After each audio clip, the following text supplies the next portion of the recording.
berberine has been integrated into the native natural health milieu of so many different cultures. Yeah, quick recap again. Sure. Literal manuscripts from the Assyrian Empire, clay tablets, 650 BC, talk about berberine. Berberine, yes. Barbary. And then you've got Asia. It dates back in TCM, traditional Chinese medicine, over 3,000 years. Ayurveda, who knows how old Ayurveda is? It's probably rivals TCM, right? Yep. And thousands of years. And it is mentioned and listed there.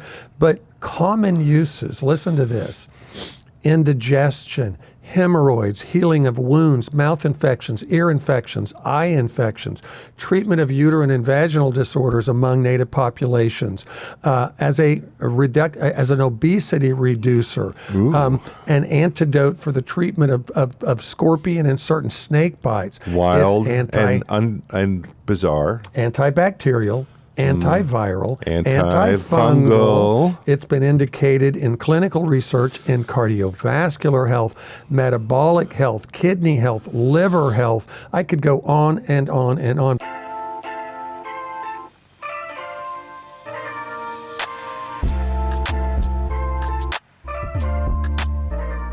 Okay, welcome back to Ultra Life Today. It's our third segment. For those listening by radio, guess what? This is week two. You can go to ultratoday.com to learn more about us. You love what we're doing, subscribe, share, give us high points. We may not be mentioning things like big tech algorithms in the future just because we're so fearful they're going to throttle us.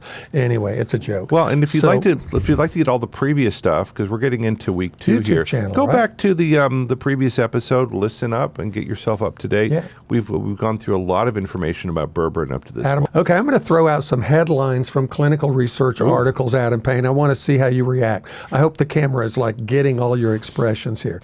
So, blood glucose in patients with type 2 diabetes. These are headlines for clinical research articles. That was using berberine? Using berberine. Review meta-analysis that takes into account all available clinical data, right? We've got the effects of berberine on obesity and insulin resistance. Some people may not have realized this, Adam. For years, I was aware of a substance called red yeast rice extract you could get at health food stores. Had no idea that naturally contained berberine, that berberine is kind of the magic in that. So high blood pressure, cholesterol support, glucose balancing. Yeah, red yeast rice extract is something that friends of mine used to take for high blood pressure frequently. And we don't make it, so we can talk about it. We're not making any money off of it. But yeah, berberine is actually a component in red yeast rice extract. Can't believe I'm being fact checked on the actual air. So anyway. I just, hold on. I got it off PubMed, so there. Yeah, I did. Okay. We know PubMed would never lie to us, right? So anyway. Okay. I'm seeing that they're combining red yeast rice and berberine. Okay, that's something to discover later. One of those areas of a plant that contains that, or a bark or something. All right. So Adam, we referenced something earlier about Alzheimer's, and I know you're saying a lot of the newer research is talking about it's not the production of amyloid plaque, it's something else. But you know what berberine has been proven to do in a clinical research study? No. It inhibits the deposition of the amyloid plaque. So the body's still producing the amyloid plaque. Berberine keeps it from finding its place of depositing and building up. I thought that was fascinating. That's kind of that's an interesting kind of side note. Right. In other words, not throttling back the production of the amyloid plaque, but stopping it from simply getting saying deposited. It's not going to deposit. No different than plaque in the arteries around the heart, right? It's kind of interesting. Yeah. That's something to kind of, you take that tidbit of information and put it into the Rolodex and slide it away as an interesting fact. So, other references I found online, Adam: cardiovascular health, metabolic health. Yep. I didn't realize liver health. There's quite a few clinical research studies about hepatic health, hepatotoxicity, and berberine and how much it can help the liver. Renal disorders. I had no idea it was also indicated in a lot of clinical research as being very beneficial for individuals that are struggling with kidney disorders. Interesting. I was shocked, man. I mean, is this a little bit new to Well, you too? Some you of know, these Berberine's one of side- those. I mean, glucose metabolism is just kind of the tip of the iceberg for berberine. There are so many different domains, and you go into cancer. And I got to be careful a little bit here.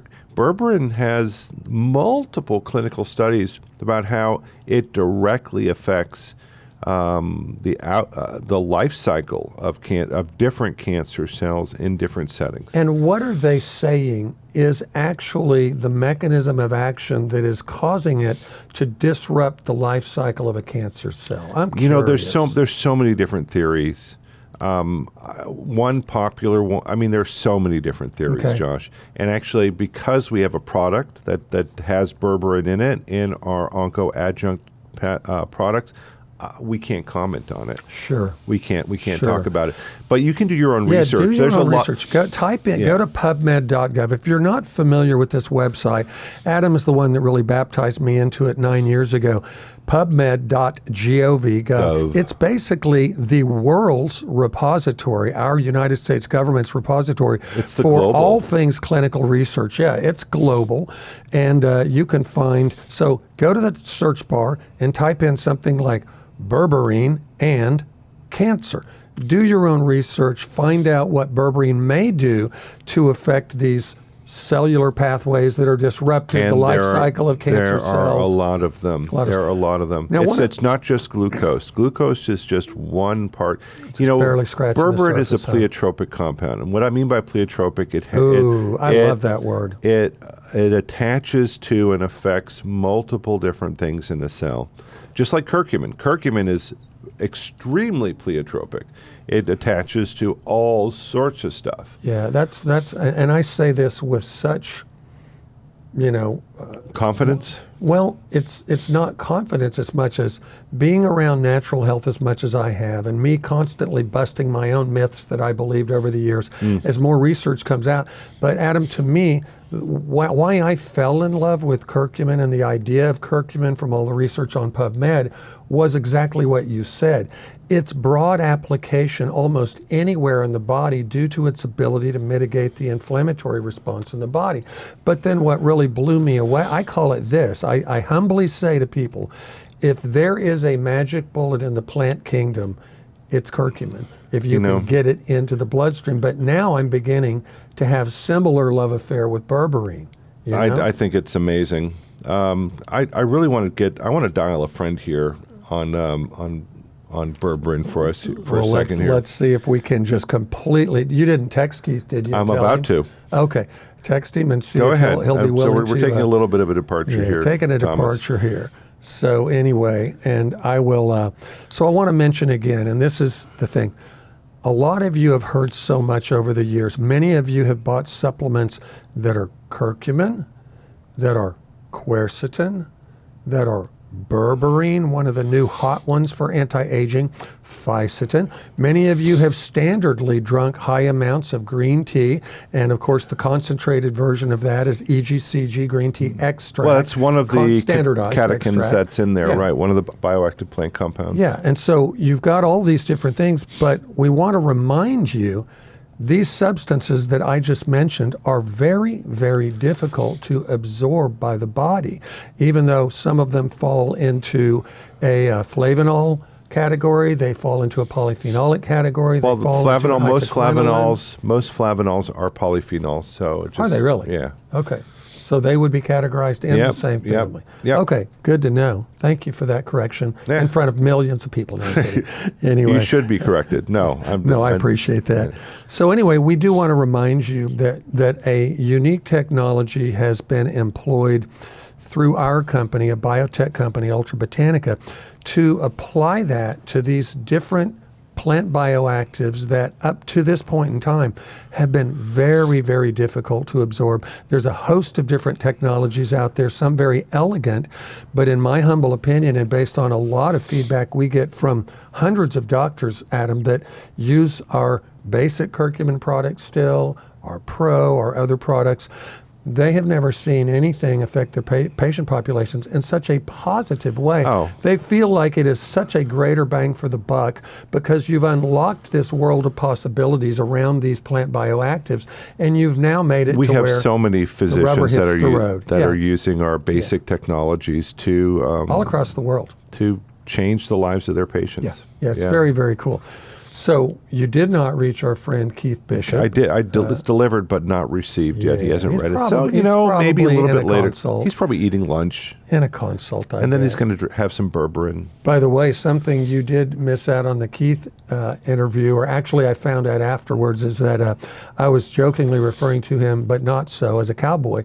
And afterwards, he's like, He's a man's oh, yeah, man. me. Oh, exactly. Yeah. 1883, 1923, the history of the Wild West. Does he have a Keith was ranch? literally, Does he have a ranch? He was actually helping friends bust cattle the other day, and You're all kidding.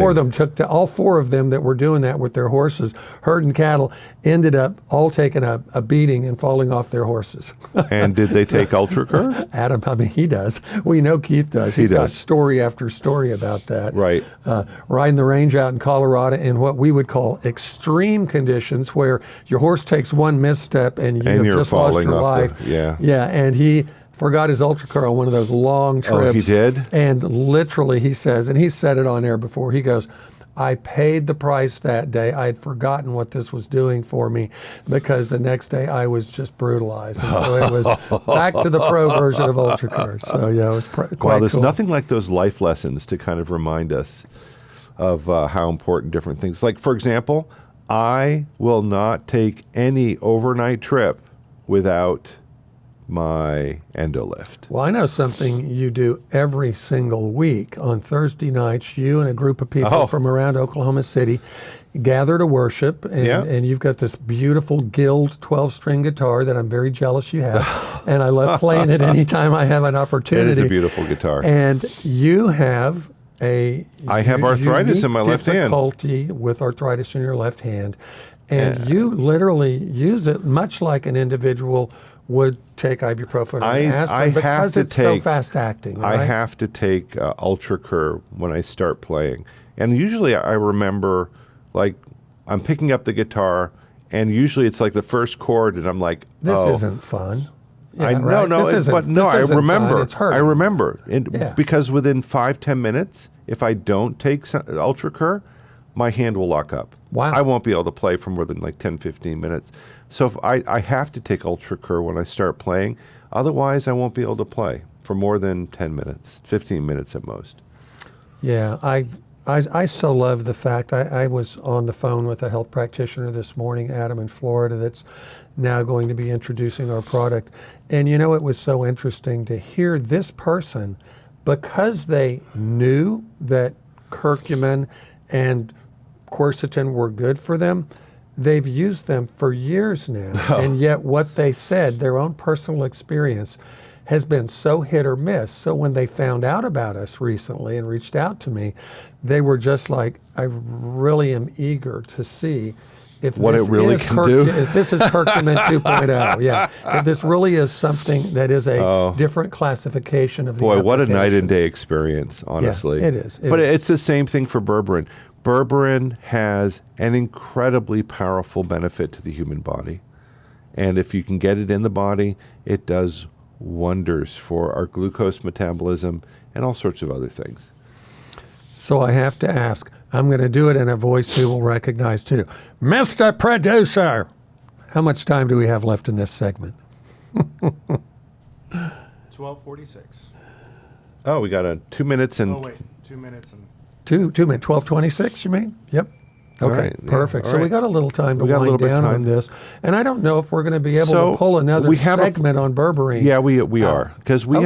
have another product that we've included Berberine in, and it's called Ultra Metabolic. My, okay. But again, we have such limited ability to talk about. Well, let's what talk we're about what's in seeing there. Happen. It's what we can say, and what we will say in the next segment is if you are dealing with metabolic issues, whether it's obesity Okay. or whether it is glucose issues, you owe it to yourself to try this product. You did a great setup for me, Adam. We're going to start this next segment with me asking you what your definition of metabolic issues, metabolic health is, because when you say that word, Adam, I find that more than half the people are clueless of what that means. What does they that may just mean? kind of think, well, I get heartburn when I eat or something. So anyway, You're listening to Ultra Life Today. You're listening to Adam Payne. I'm Josh Bellieu. We're going to start another segment here, and we're going to talk a little bit about a product called Ultra Metabolic that a dear friend of ours, who's our Chief Medical Officer has got us into the mix on creating this product. So again, Ultra Life Today, you love what we're doing, share it with your friends. You want to learn more about LPS technology, go to ultratoday.com, learn about us. We can't wait to meet you over the phone, and hopefully you can have a life-changing experience with what we're doing in this space. We're a delivery company. Our mission is to take nature's most beloved botanicals and enhance them with our liquid protein scaffold technology. This helps it reach your cells faster and better. With exponentially enhanced bioavailability, you'll feel better every day. Ultra Botanica, the feel-good curcumin. Welcome back to Ultra Life Today. We are rolling into our last 14-minute segment for those listening by radio. This is week 2, and I'm Josh Bellieu hanging out with one of my buddies. Adam. I'm the buddy. I'm Adam Payne. You are my buddy. You better not be my buddy. Chief Product Evangelist Josh Bellieu here has been doing a great job of talking about Berberine.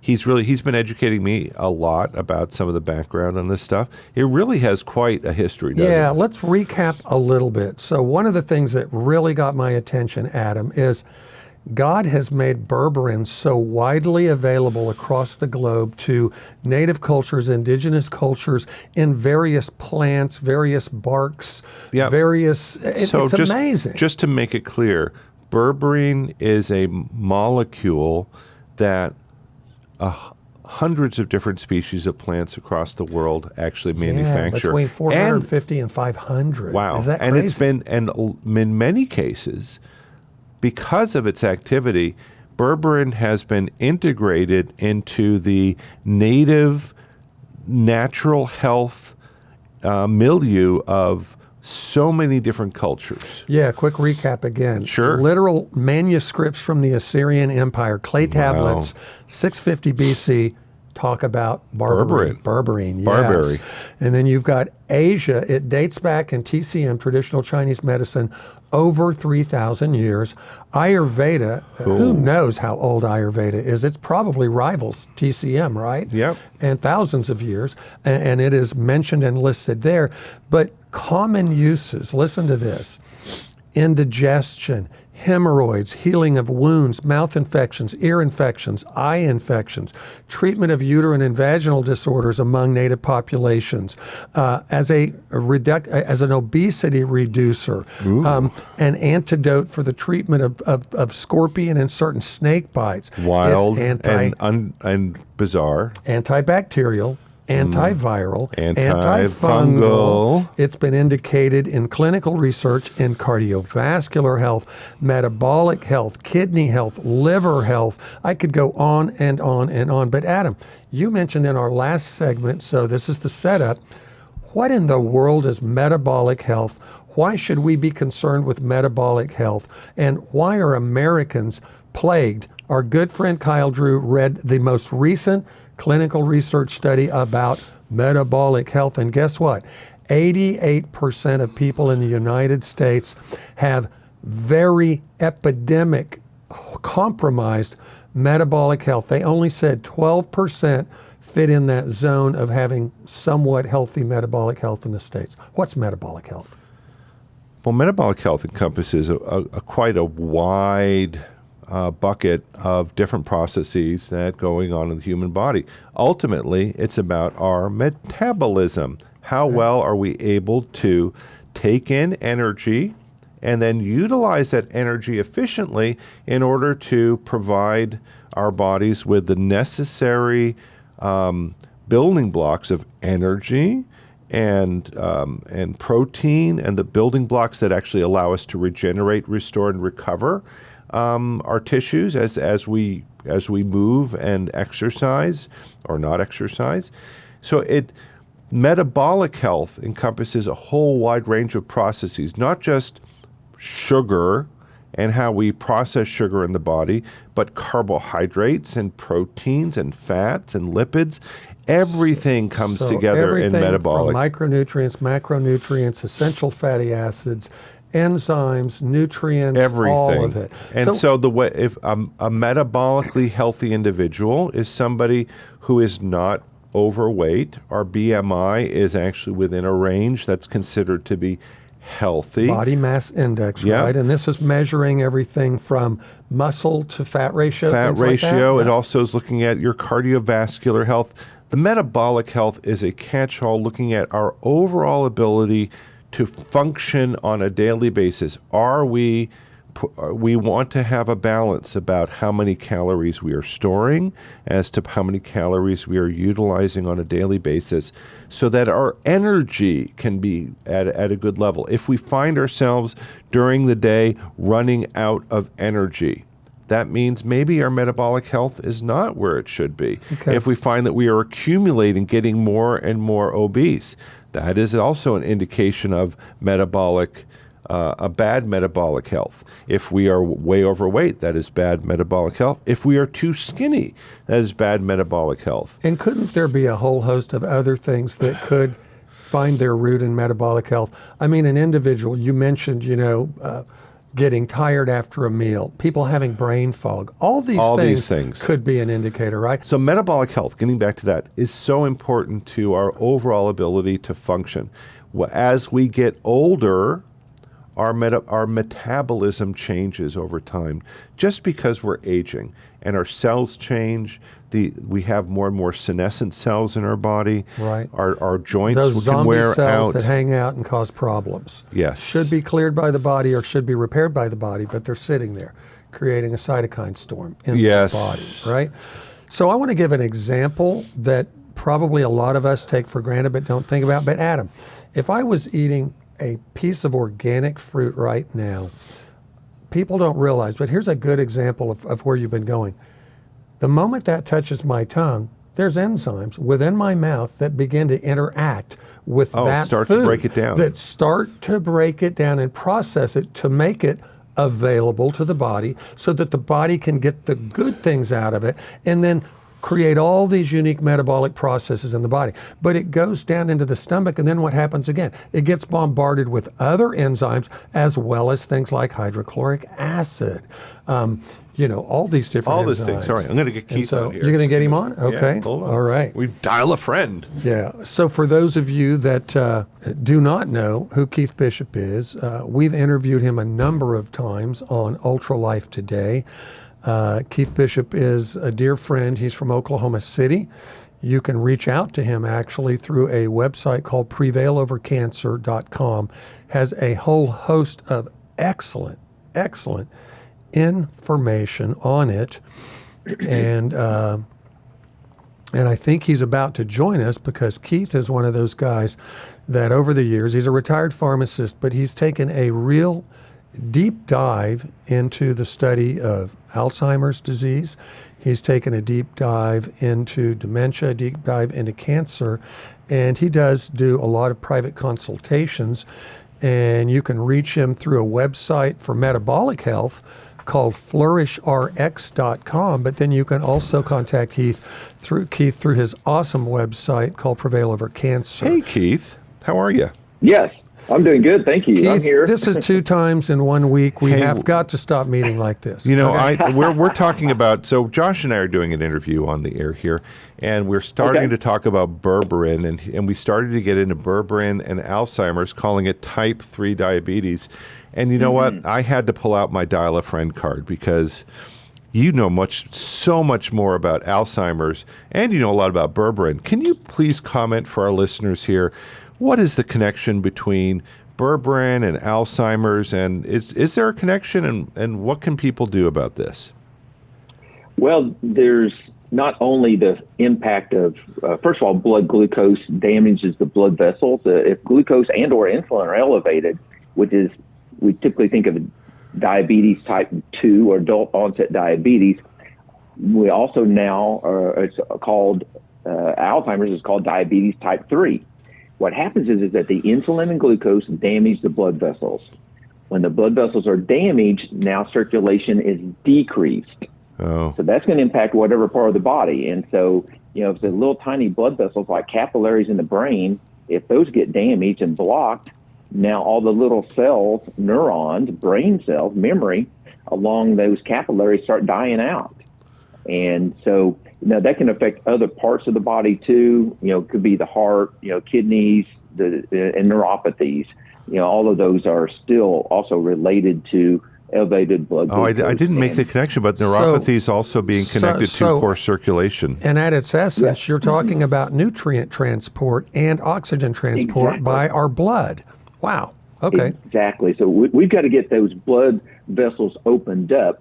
And so berberine does help lower blood glucose levels and helps get, and y'all may have been talking about this, I didn't catch that, but talking about how it helps get the sugars into the cells. But then berberine is interesting. It also, has a protective effect on the brain itself. Oh, it interesting. Inflammation and oxidative stress. Yep. And acetylcholinesterase, activity, and several things in the body. So there's a lot of research going on in the medical journals. It's mainly like animal research, but there's a lot of research going on about that.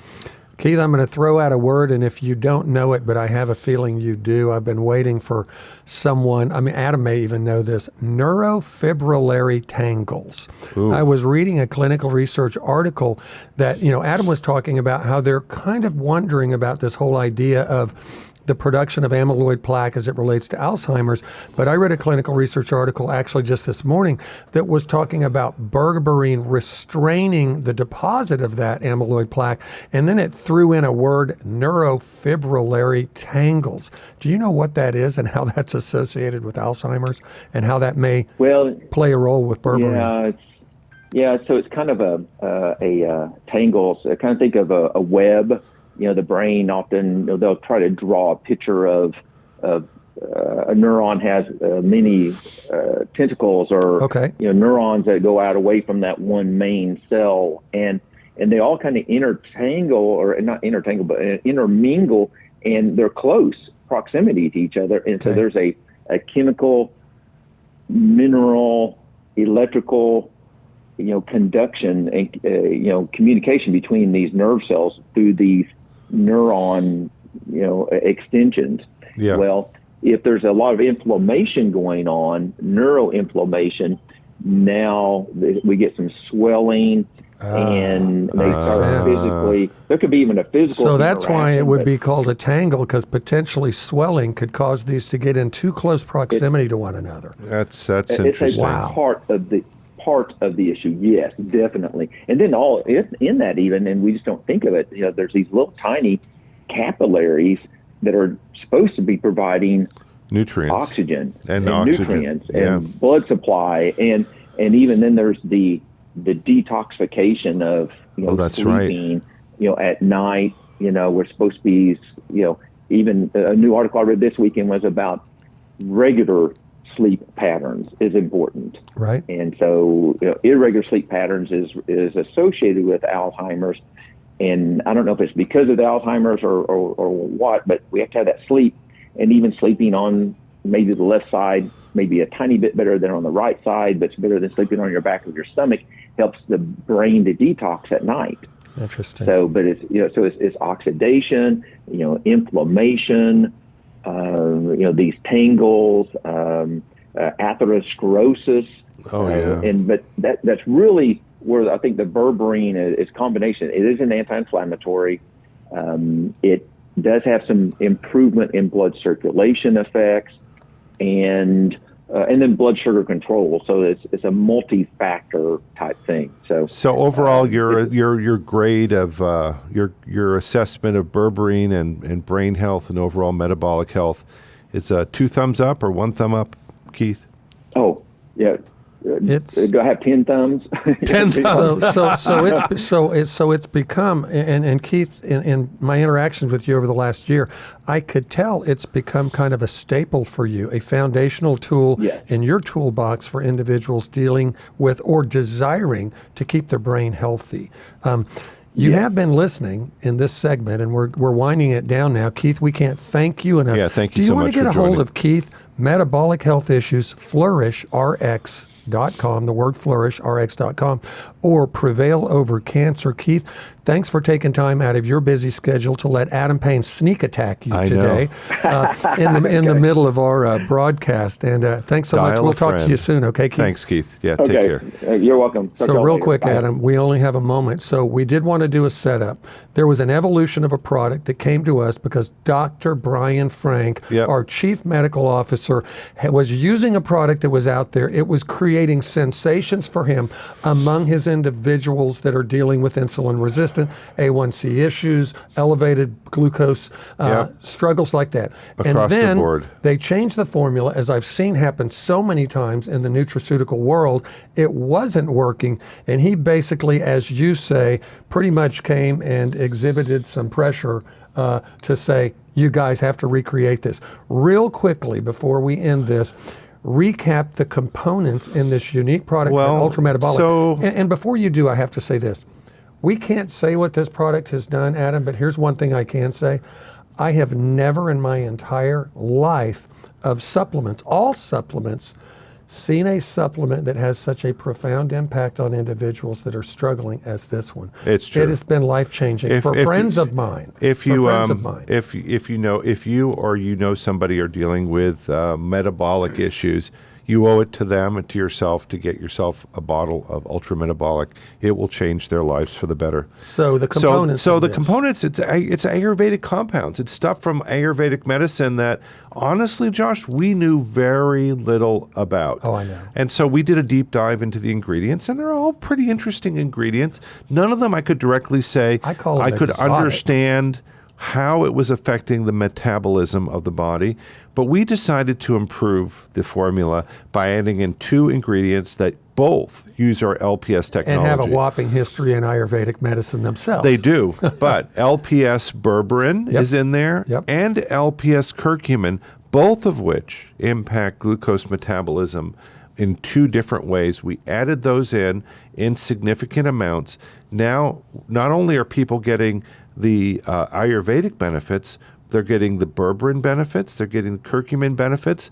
We've now added one other substance in there, which is an exotic curcuminoid called curcusin from Sabinsa, and that compound supposedly influences lipid metabolism unlike anything else that's out there. So we're getting the glucose, we're getting the lipid, we're getting all the Ayurvedic stuff in there.